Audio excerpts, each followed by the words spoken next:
সোনালী ব্যাংকের টাকা বিকাশে অ্যাড করতে হলে সর্বপ্রথম আপনার বিকাশ অ্যাপসটি ওপেন করতে হবে। এরপরে পাসওয়ার্ড দিয়ে বিকাশ অ্যাপসে প্রবেশ করতে হবে। এরপর আপনাদের সামনে এমন একটি ইন্টারফেস চলে আসবে, যেখানে আপনারা একটি অপশন পেয়ে থাকবেন অ্যাড মানি। এই অ্যাড মানি অপশনে ক্লিক করবেন। অ্যাড মানি অপশনে ক্লিক করার সাথে সাথে আপনাদের সামনে এমন একটি ইন্টারফেস চলে আসবে, যেখানে আপনারা ব্যাংক টু বিকাশ এবং কার্ড টু বিকাশ দুটি অপশন পেয়ে থাকবেন। অ্যাড মানি করার ক্ষেত্রে আপনারা দুটি অপশনেই ব্যবহার করতে পারবেন। এখন আপনাদের জেনে নিতে হবে ব্যাংক টু বিকাশ এবং কার্ড টু বিকাশ কি। ব্যাংক টু বিকাশ একটি অপশন, যেই অপশনের মাধ্যমে আপনি আপনার ব্যাংক অ্যাকাউন্টটি বিকাশে সেভ করে রাখতে পারবেন। এক্ষেত্রে আপনার ব্যাংক অ্যাকাউন্টে যেই ন্যাশনাল আইডি কার্ডটি ব্যবহার করা হয়েছিল এবং বিকাশে যেই ন্যাশনাল আইডি কার্ডটি ব্যবহার করেছিল সেটি একই হতে হবে। যদি ভিন্ন আইডি কার্ড ব্যবহার করা হয়ে থাকে সেক্ষেত্রে আপনি ব্যাংক টু বিকাশ করতে পারবেন না। যদি একই আইডি কার্ড ব্যবহার করা হয়ে থাকে সেক্ষেত্রে আপনি ব্যাংক টু বিকাশ করতে পারবেন।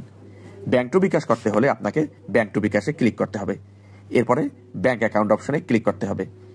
এরপরে আপনি আপনার সোনালী ব্যাংক অ্যাকাউন্টটি সেভ করার জন্য সোনালী ব্যাংক অ্যাকাউন্টে ক্লিক করবেন। এরপরে যোগ করুন অপশনে ক্লিক করবেন। এরপর আপনি আপনার ব্যাংক অ্যাকাউন্টটি তুলবেন। এরপরে এগিয়ে যান অপশনে ক্লিক করবেন। এরপরে ব্যাংকে যে নামটি আপনার রয়েছে, অর্থাৎ যেই নামে আপনার অ্যাকাউন্টটি খোলা হয়েছে সেই নামটি এখানে ব্যবহার করবেন, করে এগিয়ে যান অপশনে ক্লিক করবেন। এগিয়ে যান অপশনে ক্লিক করার সাথে সাথে আপনার ব্যাংক অ্যাকাউন্টটি বিকাশে সেভ হয়ে যাবে। এই সেভ হতে সর্বোচ্চ 72 ঘন্টা লাগতে পারে। চলুন এখন দেখে নিই ব্যাংক টু বিকাশ করার পদ্ধতি। অ্যাকাউন্টটি সেভ হয়ে গেলে আপনারা ব্যাংক অ্যাকাউন্ট নামে যে অপশন রয়েছে সেই অপশনে ক্লিক করবেন। এরপর আপনাদের সামনে এমন একটি ইন্টারফেস চলে আসবে, যেখানে আপনাদের সেভ করা ব্যাংক অ্যাকাউন্টটি দেখতে পাচ্ছেন। আপনারা সোনালী ব্যাংক অপশনে ক্লিক করবেন। এরপর আপনাদের সামনে এমন একটি ইন্টারফেস চলে আসবে, যেখানে আপনারা আপনাদের সেভ করা অ্যাকাউন্টটি দেখতে পারবেন।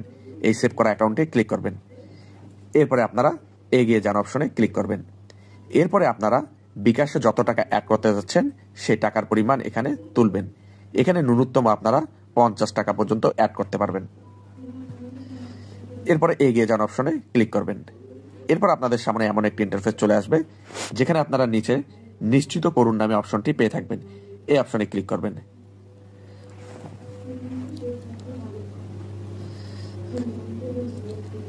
এই অপশনে ক্লিক করার সাথে সাথে আপনাদের সামনে এমন একটি ইন্টারফেস চলে আসবে, যেখানে আপনার মোবাইলে একটি ওটিপি চলে আসবে। এই ওটিপিটি আপনারা নির্ধারিত বক্সে দিয়ে সাবমিট নামে অপশনে ক্লিক করবেন।